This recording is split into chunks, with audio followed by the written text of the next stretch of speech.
4 years since Michael Jackson died, but he continues to make headlines, some of them image resurrection in pop culture history, and get a rare look at what Michael Jackson left. Behind the gates of Neverland Ranch, past the amusement park rides and the private zoo, sat something most fans never got to see: Michael Jackson's personal garage. At its peak, this collection is estimated to have held more than 75 vehicles, everything from a gold-trimmed Rolls-Royce to a horse-drawn carriage wired with a sound system.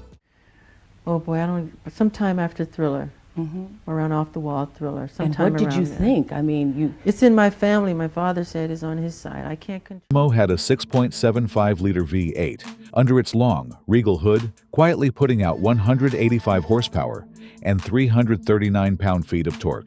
It wasn't meant to be fast. It was meant to glide at 114 miles per hour in absolute silence. That is the actual sign from Neverland that was over the gates. Karen Langford was friends with Michael Jackson and worked. It came with automatic ride control, a big deal in 1990, adjusting the suspension in real time so Michael could moonwalk inside without spilling a drop from his cup.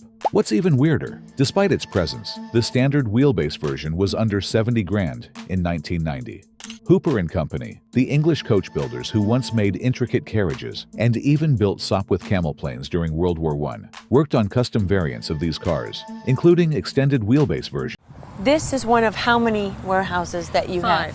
You can see how he spent his money and some of what made up. Called the St. James and the Emperor. When this piece of automotive theater hit the auction block years later, people couldn't believe it was actually in his collection. Being a pop, it only seems appropriate that Jackson would have a throne, and not to worry. Let alone that it looked like something out of a British diplomat's convoy, rather than a pop star's stable. You would think after owning this massive British limo, he'd want something faster, maybe flashier. You know, talking about that, God gives us a lot of gifts a lot of times, and you've been really blessed with a tremendous amount of gifts. And yet it seems... But Michael's taste in cars only got more unusual. But before we take you inside his Neverland's gates, hit that like button and subscribe to our channel so you don't miss more rare car collection stories just like this one. Number 2. 1954 Cadillac Fleetwood Series 60 Special. Opens this week in Las Vegas. It's called Michael Jackson 1, and we were... Just when you think Michael's collection couldn't get stranger, he hits you with a 1954 Cadillac Fleetwood Series 60 Special. Now, this wasn't just any old Caddy. This was the Cadillac that appeared in Driving Miss Daisy, chauffeuring Jessica Tandy in a film that won 4 Oscars. By the time Michael scooped it up, Ones, a bed, and a handful of life-size child dolls posed in... The 1954 Fleetwood was already a legend among car collectors for its old-school Hollywood charm. Those massive chrome bumpers, and a body so long it needed its own zip code at 227 inches from end to end. Not as much as Man in the Mirror, but Liberian Girl. Yeah. Under the hood sat a 331 cubic inch V8, pumping out 233 horsepower, which, for 1954, was a big deal. It had 330 pound-feet of torque, and while it wouldn't outrun a sports car, it would get you from 0 to 60 in about 14.8 seconds. Here. So please, when people see something like that... I just want to get this straight. Fast enough for an old land yacht rolling down Sunset Boulevard. With a top speed of 104 miles per hour, this Cadillac could still glide down the highway with authority, tail fins slicing through the air. This Caddy had power windows, power seats, Saginaw power steering. And he made... It's in 4 years, roughly 4 years. Over $600 million.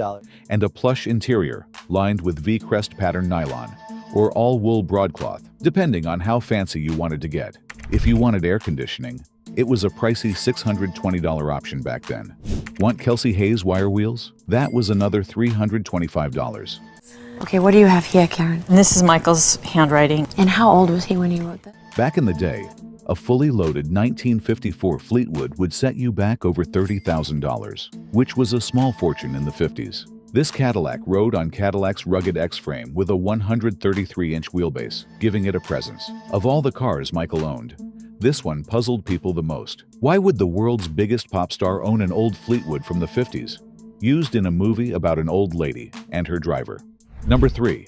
1999 Rolls-Royce Silver Seraph. Now, we can't talk about Michael Jackson's car collection without mentioning the 1999 Rolls-Royce Silver Seraph. This was Michael's personal vision of royalty, and it looked the part. The exterior was sleek, painted in an elegant black that meant business, but it was when you opened those heavy doors. Because it's a life story of a groupie. I hate to say the word groupie, but that's what it is. That the real show began. Inside, you'd find cream leather seats so plush, you'd think you'd landed in the Palace of Versailles. And that's exactly what Michael intended. He designed this thing himself. You did not purposely. We're trying to control it, and using makeup evens it out. Pulling inspiration from Versailles, fitting the entire interior with 24-karat gold plating and crystal accents, gold handles, gold trim, gold inlays. Enough gold to make a pirate sweat. Michael once joked during an interview that he shopped like King Louis XIII, and this car proved it wasn't a joke. Never changed. The whole objective of Michael's estate plan is... The man knew what he liked. Over the top, gilded, and ready to announce his presence before he even stepped out. But here's where it gets even stranger. The Seraph was crafted by MLS, a limo company that took Michael's ideas and made them a reality, blending classic Rolls-Royce engineering with his eccentric vision. You walk in through a park or something and it'll just hit you. It came with a 5.4-liter V12 engine pushing out 321 horsepower, so while it looked like a slow parade float, it could move if needed from 0 to 60 in about 7 seconds, which for a gold-plated palace on wheels is pretty impressive. In 2009, just months before Michael's death, this limo was listed for auction, expected to fetch around $150,000. License? He did. He did. But due to a legal scuffle with Julian's Auctions at the Beverly Hills Hilton, the auction was canceled and the limo never sold. After he passed, it became a priceless artifact, a piece of pop culture you couldn't put a number on, no matter how many collectors lined up with checkbooks in hand. 4. 1988 Lincoln Town Car Limousine. Magic. I will be a perfectionist, a researcher, a trainer. Michael's 1988 Lincoln Town Car Limousine wasn't as flashy as his Rolls, but it had its own quiet, almost strange dignity. This Lincoln was the first sedan Michael bought, and while it wasn't dripping in gold, it was stretched and customized to become his personal escape pod during tours. The exterior was a clean, It's not important to me. I'm a great fan of art. understated white, but inside, it carried the same spirit of indulgence that followed Michael everywhere he went. It had gray leather seats that could recline. Makes Michael Jackson's garage so endlessly interesting isn't just the size of it, it's how much it reflected two completely different sides of the same person. I could swoop on stage. I hate leaving the stage. I was raised on stage, and There was the practical, private Michael who drove the same Mercedes for over a decade and quietly gave it away as a family gift. And then there was the larger-than-life Michael, who built a horse-drawn carriage with a built-in CD player and had a gold-accented Rolls-Royce interior designed to his exact taste.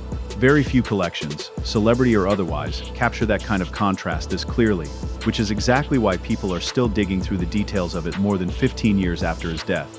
So out of everything in Michael Jackson's garage, from the humble Mercedes to the gold Rolls-Royce to a miniature Dodge Viper built for kids, which one would you want to see in person? Let me know in the comments, and if you want more deep dives into the strangest celebrity car collections in history, make sure you're subscribed. I'll see you in the next video.